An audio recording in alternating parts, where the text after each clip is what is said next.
Okay everyone, बघा आता इथे आपल्याला बघायचं आहे जे काय आपण मागच्या याच्यामध्ये बघितलं त्याच्यावरचे आपल्याला जरा काही पॉईंट्स बघायचे आहेत रिगार्डिंग किंवा ॲप्लिकेशन म्हणू, पॉईंट्स करायच्याऐवजी जे पॉईंट्स बघितले त्याचे ॲप्लिकेशनवरचे त्याचे एक्झाम्पल्स बघतो, म्हणजे डिरेक्टली एक्सरसाइज बघतो. असं बघूया. इफ ए दिलेलं आहे तुम्हाला, A X is such that X belongs to natural number, हा सेट काय होईल? X is a factor of six. सिक्सला डिवाइड होईल असे नंबर कोणते? सिक्सला 1ने डिवाइड होतं, 2ने डिवाइड होतं, 4ने होत नाही, 5ने होत नाही, डिरेक्टली 6ला 6ने डिवाइड होईल. बी कसं आहे? फॅक्टर ऑफ 8, 1ने डिवाइड होईल 3ने, 2ने होईल 3ने नाही होणार, 4ने होईल, 5 नाही, 6 नाही, 7 नाही आणि डिरेक्टली 8ला 8ने डिवाइड होईल. तुम्हाला काय विचारलंय? ए मायनस बी विचारलंय आणि बी मायनस ए. तर ए मायनस बी कसा असेल? बीचे सोडून द्या प्लस त्याचे ए सोबत जे कॉमन आहे तेही सोडा. म्हणजे बीचे तर काहीच घ्यायचे नाही, पण याचे इथं 1 2 जे कॉमन आहे ते सोडा. उरले कोण? Also B minus A will be. एचे कोणतेच नाही लिहायचे, पण त्याचे जे बी सोबत कॉमन आहे तेही नाही घ्यायचे. उरले कोण? 4 8.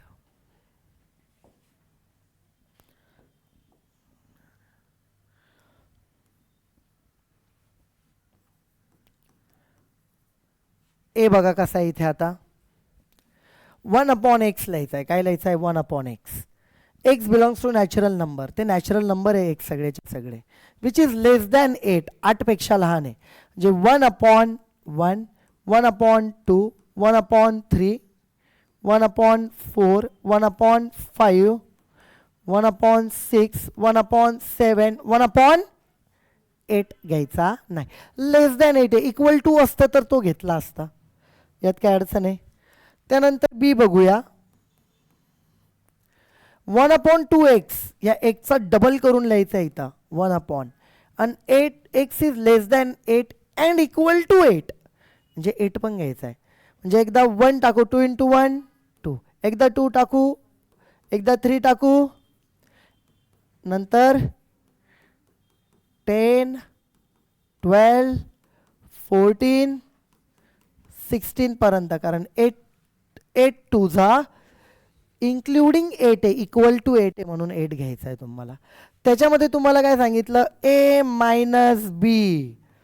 ए मायनस बी बघा, म्हणजे बी तर कोणताच घ्यायचा प्लस जे कॉमन आहे. 1/2 कॉमन आहे बघा, 1/2 कॉमन आहे, 1/4 कॉमन आहे, 1/6 कॉमन आहे. हे सोडून द्या. उरलेले काय 1/1 म्हणजे डिरेक्टली 1च लिहू आता. 1/3, 1/5, 1/7.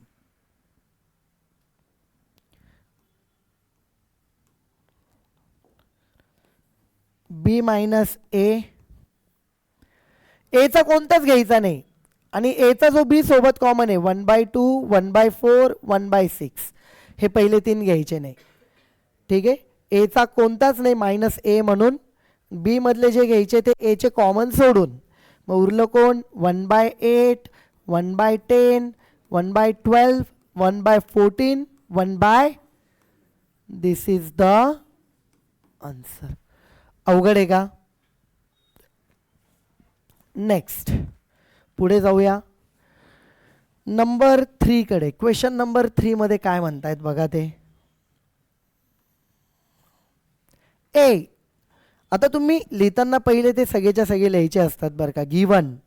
गिवन मध्ये काय काय सेट दिले ते लिहायचे. मी पण लिहितो, बट माहीत असू द्या ए काय दिलाय, म्हणजे क्वेश्चन मध्ये दिला आणि डायरेक्ट लिहायला चालू केलं असं नाही करायचं. सेट काय ते लिहायचे. सर मग इथे काय लिहिलं नाही? इथं लिहायची गरज नाही. तो सेट आपण रोस्टर फॉर्ममध्ये लिहिला डिरेक्टली, म्हणजे सेट लिहिलाच आहे. तो सेट बिल्डर आहे, त्याला आपण रोस्टर किंवा काय म्हणतो लिस्ट मेटर किंवा काय म्हणतो टॅब्युलर फॉर्म, त्याच्यामध्ये ऑलरेडी लिहिलं आहे, लक्षात घ्या. ओके, आपण नेक्स्ट याच्यामध्ये जाऊ. बघा इथे काय दिलं आहे? 1 2 3 4 आफ्टर दॅट बी काय दिलाय बघा 3 4 5 6. नंतर सी काय दिलाय बघा 5 6 7 8. नंतर डी काय दिलाय बघा 7 8 9 10. ओके. आफ्टर दिस आपल्याला काय बघायचं आहे A union B. A union B.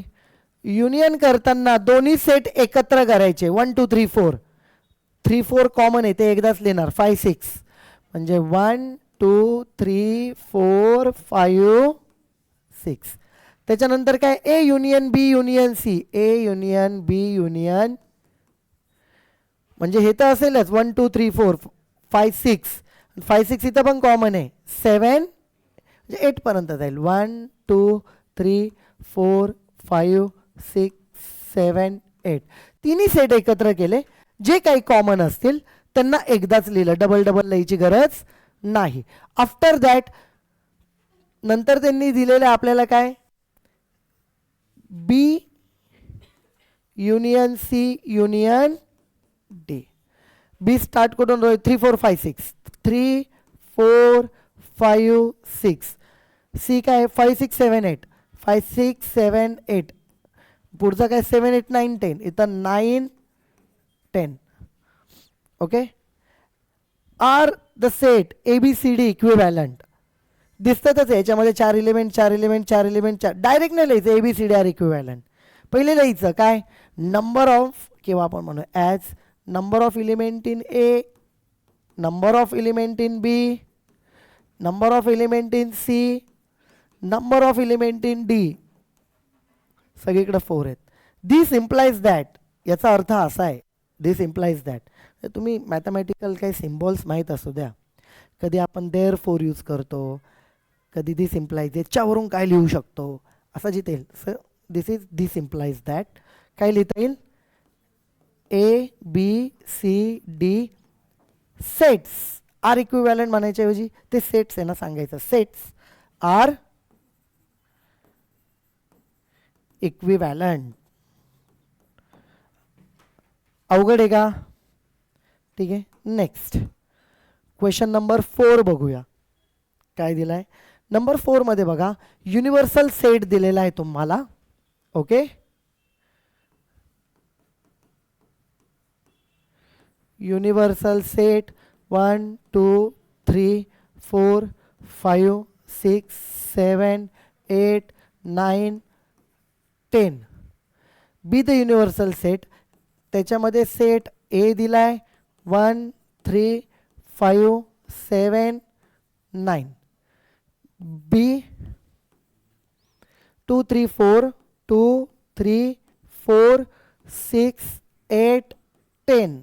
C तुम्हाला दिला आहे. जे सेट्स दिले ते लिहायचे बरं का 6 7 8 10. All these things are given. Yes yes yes. इथे 9 आहे. It is 9. मग आता याच्यातलं आपल्याला काय बघायचं आहे एक एक टर्म बघूया. पहिले विचारलंय त्यांनी ए डॅश. ए डॅश म्हणजे काय? डॅश म्हणजे कॉम्प्लिमेंट. तर कॉम्प्लिमेंट काढत असताना आपण काय करतो तो सेट चे सोडून जेवढे युनिव्हर्सल मधले ते लिहायचे. आता 1 आहे तो सोडून द्या पुढे काय लिहिणार 2. 3 सोडून द्या पुढे काय लिहिणार 4. 5 सोडून द्या 6. 7 सोडून द्या 8. 9 सोडून द्या 10. दिस इज ए डॅश. हा ए डॅश झाला. ए इंटरसेक्शन सी त्याचा डॅश. आता ए इंटरसेक्शन सी नाही आहे पहिले ते काढावं लागेल. नाव ए इंटरसेक्शन सी. ए आणि सी याचं इंटरसेक्शन कोण कोण कॉमन आहे 6 नाही आहे 7 आहे 8 नाही आहे 9. 7 आणि 9. आणि आता याचा आपल्याला काय काढायचं आहे डॅश.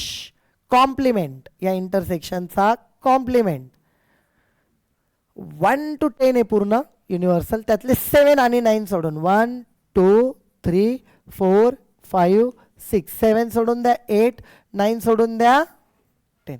युनिव्हर्सल सेटमधले सगळे एलिमेंट्स लिहिले आपण. Only avoiding this two for the complement. After that A डॅशचा डॅश. नाव बघा, ए डॅशचा डॅश एच भेटणार तुम्हाला. डबल डॅश केला की एच भेटतो. बट आपण लिहू डबल डॅश केल्यावर कसं, हे बघा लक्ष द्या, ए डॅश हा आलाय ना, हे एलिमेंट सोडून युनिव्हर्सल सेट मधले लिहू. पहिला 1, 2 सोडून द्या 3, 4 सोडून द्या 5, 6 सोडून द्या 7, 8 सोडून द्या 9.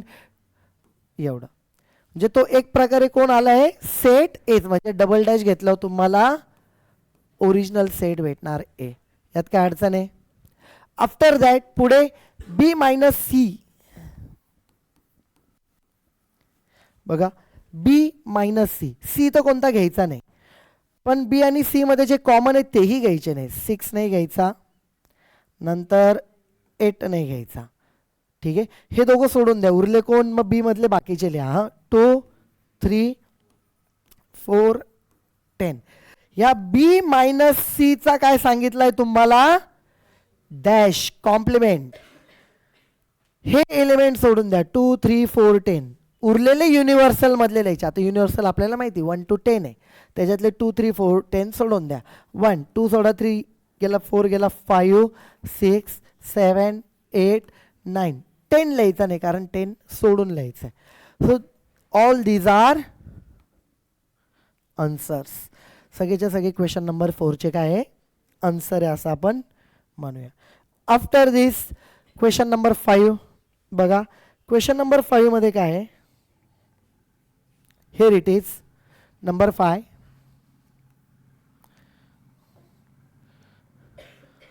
आपण बघूया काय काय दिलंय. एक्स दिलाय,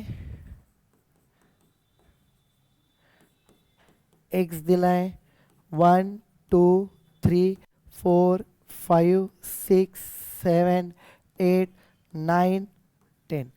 लाईक युनिव्हर्सल सेट. तो यूच एक प्रकारे असं कन्सिडर करू, पण त्याला आता त्यांनी काय म्हटलंय, एक्स म्हटलंय. ठीक आहे, ए आपल्याला दिलाय, ए किती दिलाय 1, 2, 3, 4, 5. बी किती दिलाय आपल्याला 1, 2, 5, 6, 7.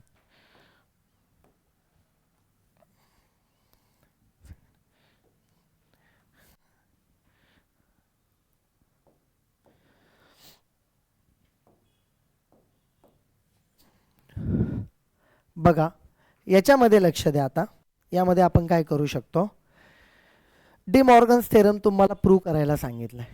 त्यातलं पहिलं घेऊ, first statement. L H S बघा काय, ए युनियन बी त्याचा डॅश. पहिले आपण एल एच एस तर बघूया. ए युनियन बी बघू काय. ए युनियन बी जर केलं 1, 2, 3, 4, 5, 1, 2, 5 पुढे 6, 7 म्हणजे डिरेक्टली काय राहील 1, 2, 3, 4, 5, 6 त्याचा डॅश. ए युनियन बी चा डॅश घेऊ आपण. हे एलिमेंट ए युनियन बी आला त्याचा डॅश. डॅश म्हणजे काय करणार, हे एलिमेंट सोडून द्या, उरलेले त्याचे 1 to 7 सोडून द्या. उरले कोण 8, 9. हा एक प्रकारे एल एच एस आलाय तुमचा पहिल्या स्टेटमेंटचा. आर एच एस काढायचा त्याचा, ए डॅश बी डॅश त्याचं इंटरसेक्शन. पहिले ए डॅश तर आला पाहिजे, बी डॅश तर आला पाहिजे. ए डॅश, ए डॅश बघा, ए सोडून कोणते एलिमेंट्स आहेत 6, 7, 8, 9, 10. बी डॅश, बी चे सोडून 1, 2 उरला 3, 4, 5, 6, 7 सोडून 8, 9, 10. या दोघांमध्ये काय आहे इंटरसेक्शन, ए डॅश आणि बी डॅश. कोण कॉमन आहे 6 तर नाही आहे, 7 नाही आहे, 4 नाही आहे, 3 नाही आहे, 8, 9, 10, 8, 9, 10. जे कॉमन आहे ते आपण इंटरसेक्शनचे लिहिले. बघा इथं तुम्ही काय लिहू शकतात, from equation 1 A union B ब्रॅकेटचा डॅश 8 9 10 आणि 8 दोन्ही सेम आहे. मग आर एच एस सेम आहे तर त्याची एल एच एस पण काय असली पाहिजे, सेम. आपण इथं लिहूया therefore from equation 1 and 2 A union B dash is equal to A dash B dash. त्याचा काय, सेकंड. त्यातलं सेकंड बघूया आपण आता. ए इंटरसेक्शन बी, त्याच्या ब्रॅकेटचा डॅश. पहिले आपण नाव ए इंटरसेक्शन बी, ए आणि बी त्याचं इंटरसेक्शन. कॉमन कोण आहे, 1 2 दिसतातच आहे. 3 आहे का, नाही. 5 आहे, 1 2 5.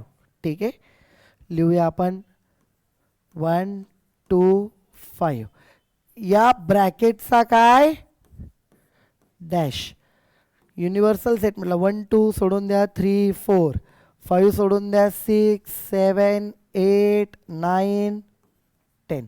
याला म्हणूया इक्वेशन 1. आफ्टर दिस नंतर तुम्हाला काढायचं आहे ए डॅश बी डॅश. बघा ए डॅश बी डॅश याचं युनियन. ऑलरेडी ए डॅश आणि बी डॅश काढले, परत काढायची गरज नाही आहे. म्हणजे ऑलरेडी आन्सरमध्ये सुरुवातीला लिहिताना लिहिलं आहे ना, डायरेक्ट त्याचं युनियन करून लिहिलं तरी चालेल तुम्ही.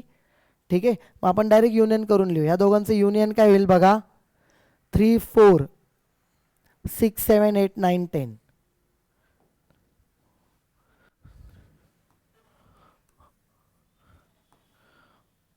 ए डॅश युनियन बी डॅश 3 4 हा चालेला आहे. 6 7 8 9. सर डायरेक्ट का लिहिलं, कारण आन्सरमध्येच ऑलरेडी काढले, त्याला डबल काढायची गरज नसते. ठीक आहे, मग याला म्हणायचं इक्वेशन नंबर किती म्हणू, ते आधी 1 2 म्हटलं ना, मग याला आपण 3 आणि 4 म्हणू. दस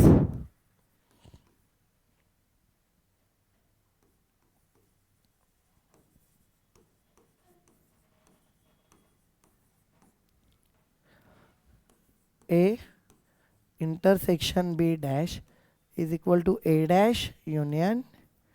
हे प्रूव्ह करायला सांगितलं होतं आपण. हे सगळंच्या सगळं काय केलं, प्रूव्ड. यात काय अडचण आहे. क्वेश्चन नंबर कितवा होता हा, आय थिंक 5th होता. 6th कडे जाऊ आपण. ठीक आहे, 6 मध्ये बघा काय आहे, लक्ष द्या. आता तुम्हाला तिथं काही सेट्स दिलेले ऑलरेडी, पण those are in the yes set builder form. Now P लिहू. डायरेक्ट तुम्ही त्याला टॅब्युलर फॉर्म म्हणजे रोस्टर फॉर्ममध्ये लिहिलं तरी चालेल, विच इज लिस्ट मेथड. ठीक आहे, x is such that x square plus 14x plus 40 is equal to 0. याला सॉल्व करा बरं. X square plus 14x plus 40 equal to 0. काय पडतील फॅक्टर, ज्याचं मल्टिप्लिकेशन 40 आलं पाहिजे आणि ॲडिशन 4 आलं पाहिजे. बरोबर आहे, मल्टिप्लिकेशन 40 आणि ॲडिशन 14. मग एक्स इज इक्वल टू किती, -4. X is equal to factors आले, याला सॉल्व केलं आपण. तसंच पुढे काय दिले त्यांनी बघा, एक्स याला क्यू आणि आर. ठीक आहे, त्यांना सॉल्व करू आपण.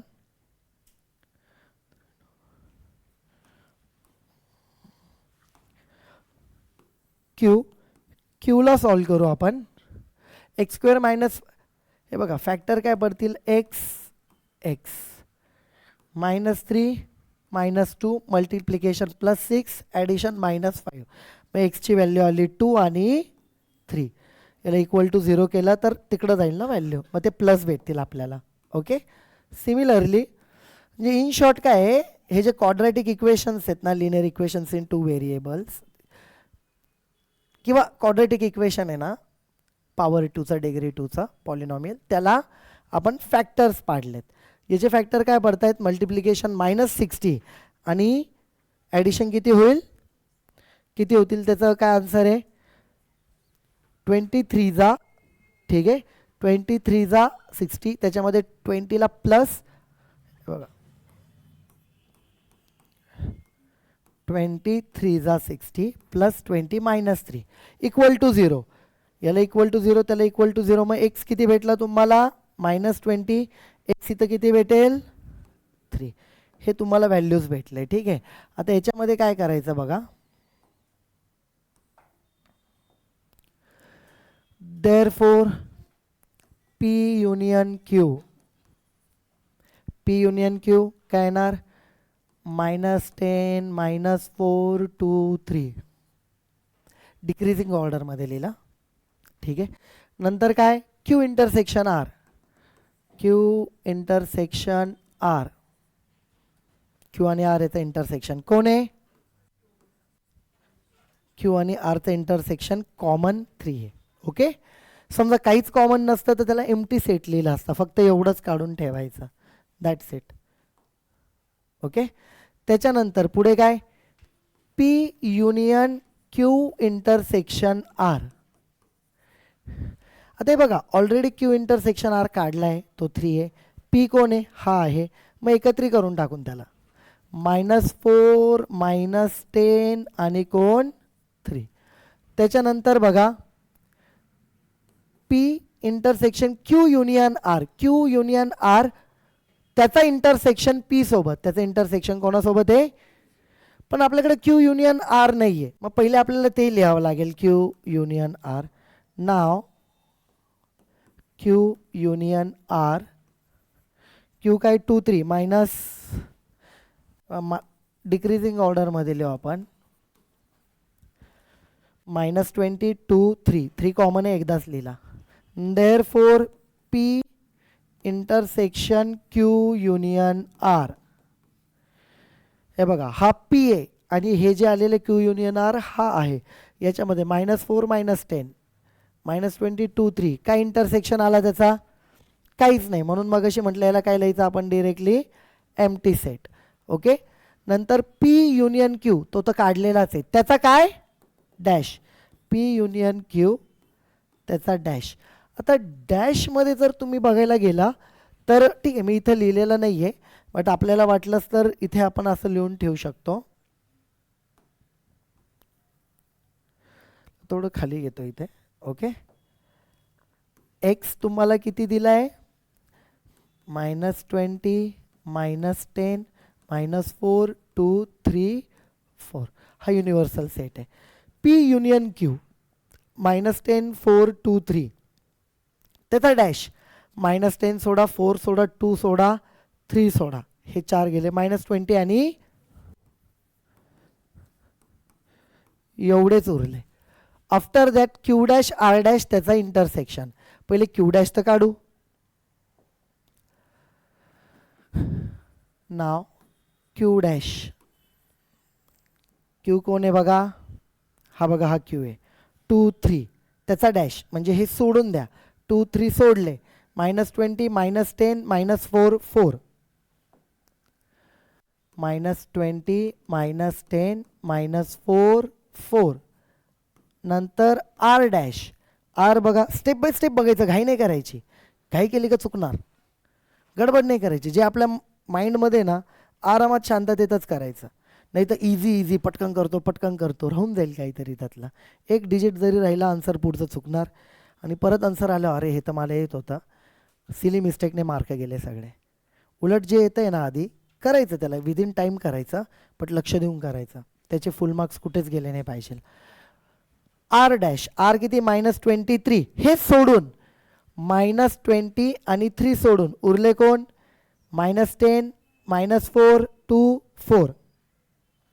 बघा -20 आणि 3 सोडला -10 -4 2 4 -10 -4 2 4.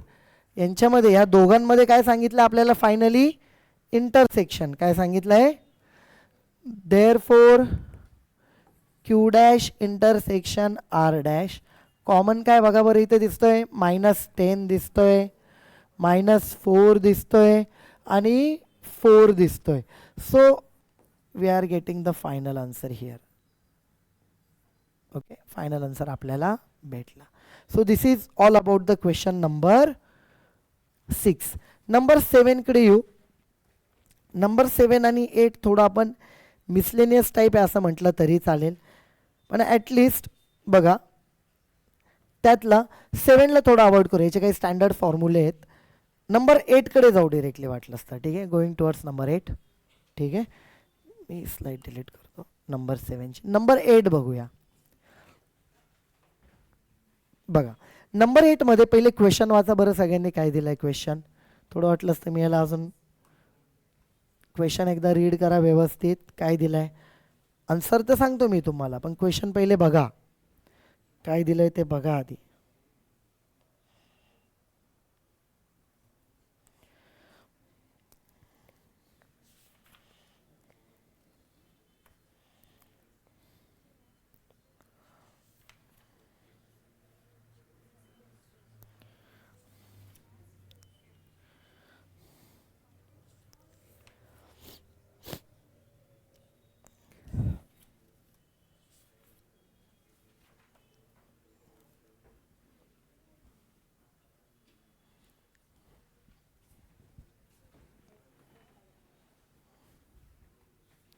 येस,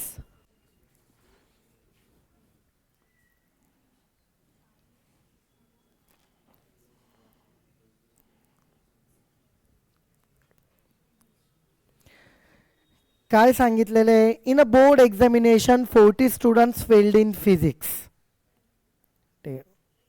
40 स्टुडंट्स ना, 40 students failed in physics, 40 in chemistry, 35 in maths. Okay, full स्टॉपने कन्फ्यूज होऊ नका. 20 failed in maths and physics म्हणजे common, 17 physics and chemistry, 15 maths and chemistry, आणि 5 असे की पी सी एममध्ये पूर्णपणे फेल आहे. ठीक आहे, तिन्ही subject. If 350 students applied in the total number of students are 350, how many of them did not fail in any subject? P C M all clear आहे असे किती जण आहे? ठीक आहे, आता याच्यामध्ये आपण त्याच्या म्हणजे त्याला आपण एकदा याच्यामध्ये पण कन्वर्ट करून लिहू शकतो की वेन डायग्राम पण काढू शकतो त्याची, बट वेन डायग्राम आपण लास्टला काढली तरी चालेल. ओके, बघूया, किंवा स्टार्टिंगला काढली तरी चालेल, काही प्रॉब्लेम नाही. एकदा लक्ष द्या. सगळ्यात पहिले आपण मानून घेऊया लेट, काय मानतोय बघा, let P set of failed students. कशामध्ये? फिजिक्समध्ये. फेल होऊ नका कोणी. Set of failed students in chemistry. ठीक आहे, set of failed students in maths. Okay,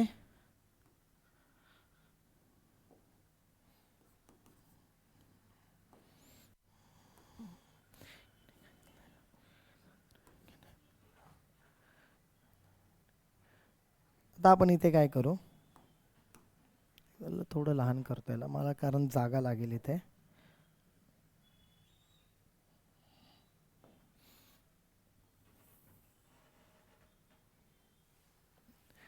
Venn diagram याची आपण काढूया.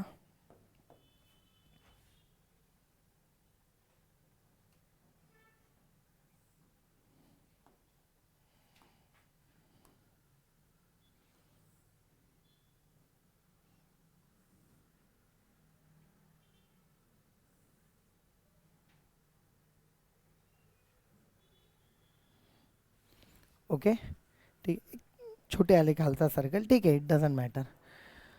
आता त्यांनी काय सांगितलं, इथे समजा आपण कन्सिडर करू हा पी आहे, समजा हा फिजिक्स आहे, हा केमिस्ट्री आहे, आणि हा आहे मॅथ्स. त्याच्यामध्ये आपण बघूया तिघांचा कॉमन पार्ट हाय, ते किती फेल आहेत? 5 स्टुडंट. आता मला सांगा टोटल फिजिक्स, हे बघा, ठीक आहे, 20 failed in maths and physics. Maths आणि फिजिक्स मध्ये टोटल दोघं मिळून किती आहे?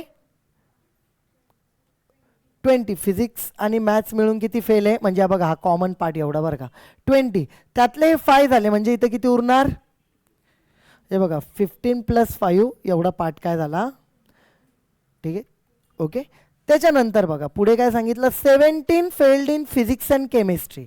फिजिक्स आणि केमिस्ट्री बघा, फिजिक्स आणि केमिस्ट्री मिळून हे टोटल एवढा हा त्याचा कॉमन पार्ट आहे, त्यातले हे 5, हे दोन्ही मिळून 17 फेल्ड आहे, म्हणजे इथं किती आले?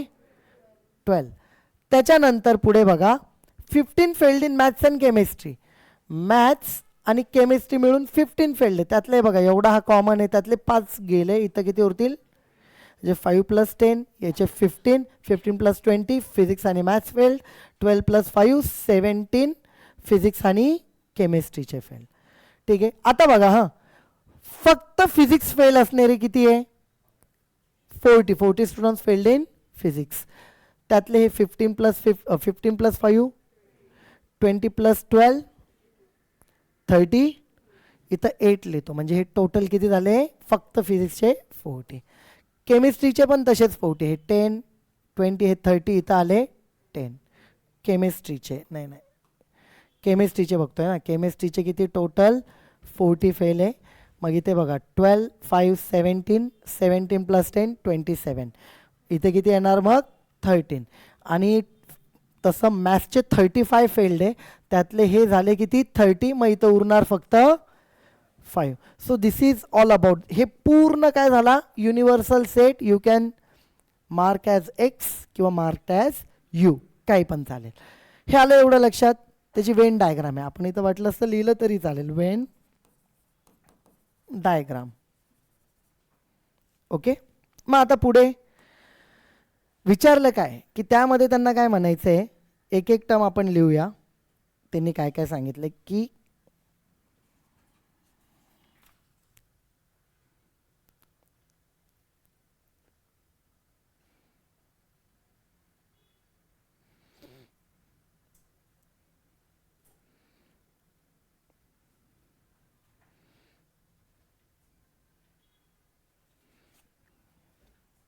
बघा एक एक टर्म मला सांगा.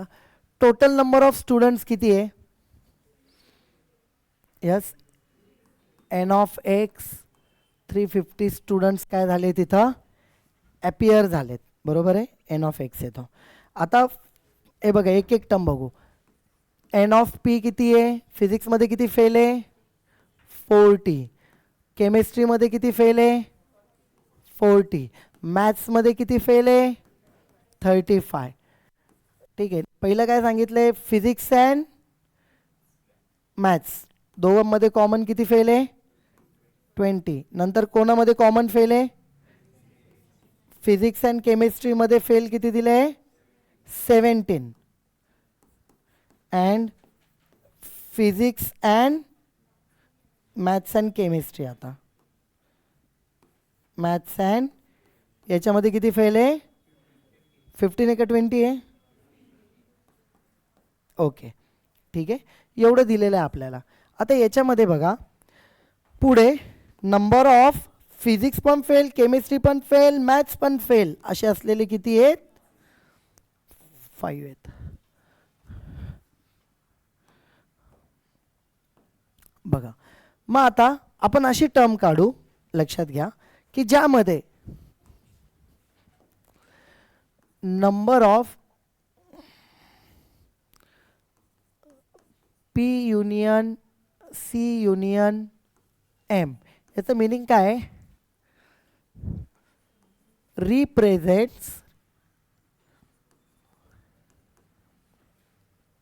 represents students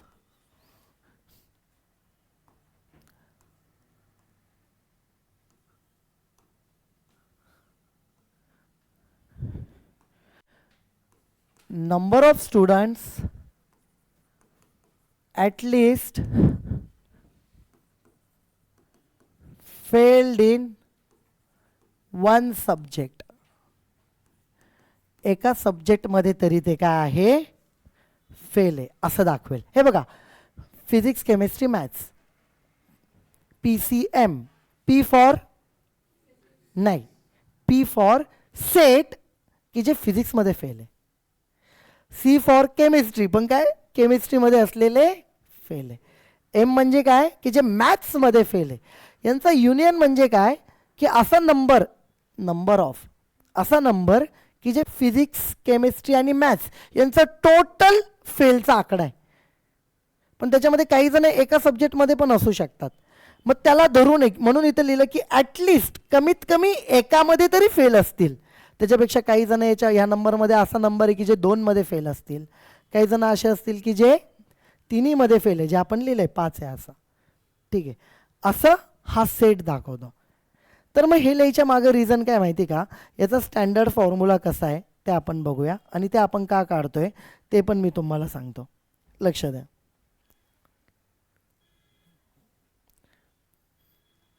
बरोबर आहे. बरं लक्ष द्या.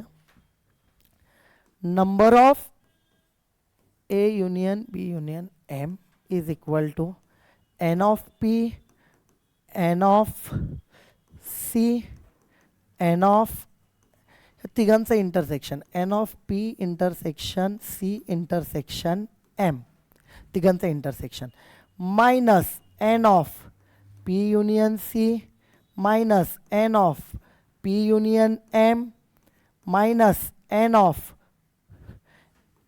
C युनियन M किंवा M युनियन C. हे जे 2-2चे आहेत ना ते मायनस करायचे, सिंगलवाल्यांची ॲडिशन करायची, तिघांचा इंटरसेक्शन तो पण ॲड करायचा, पण जे डबल आहे PC, PM, MC यांचा नंबर काय करायचा असतो, मायनस. हा स्टँडर्ड फॉर्म्युला आहे, आपल्याला लक्षात ठेवायचा आहे तिघांसाठी, नंबर ऑफ एलिमेंटसाठी. ठीक आहे, विच इज इक्वल टू, याची व्हॅल्यू सांगा काय, N ऑफ P किती सांगा, येस किती आहे, एक एक बघूया. इकडे लिहिलं आहे त्यासाठीच व्हॅल्यू लिहिलं आहे आपण. हा 40, हा किती आहे, परत 40, हा किती आहे 35, हा किती आहे 5, नंतर हा किती आहे, ठीक आहे, P आणि C 17 आहे, P आणि M 20 आहे, M आणि C 15 आहे. तर याचं जे काही कॅल्क्युलेशन आहे, therefore N of P union C union M is,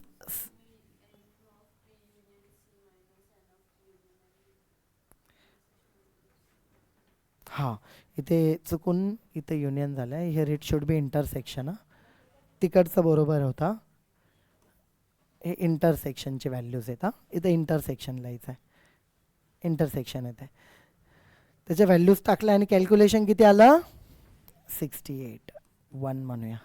हे काय दाखवतं, कमीत कमी एक सब्जेक्ट किंवा 2 सब्जेक्ट किंवा 3 सब्जेक्ट फेल असलेले टोटल स्टुडंट्स आहे, किती आहे, बरोबर आहे.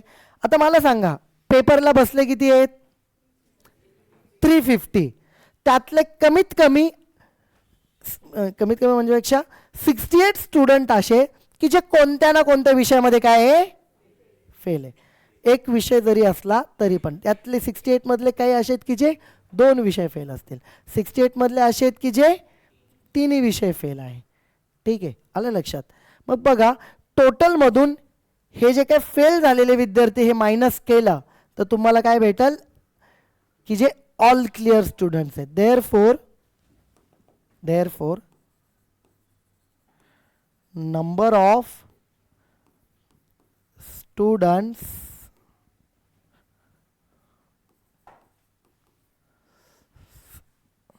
आर ऑल क्लिअर्ड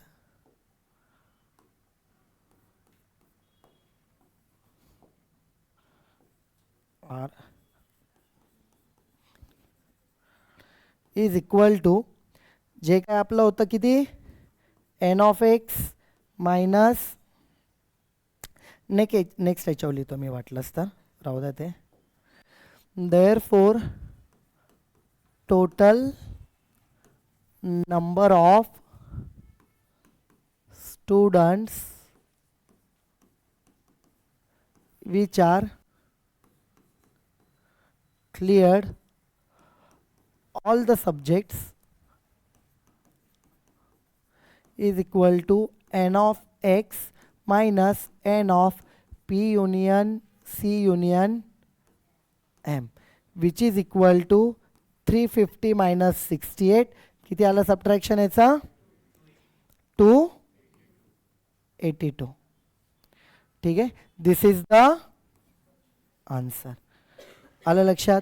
ठीक आहे, मग हे जे काय एक्झाम्पल आहे थोडंसं मिसलेनस होतं नंबर 8, बट बाकीचे तरी स्ट्रेट फॉरवर्ड होते है ना.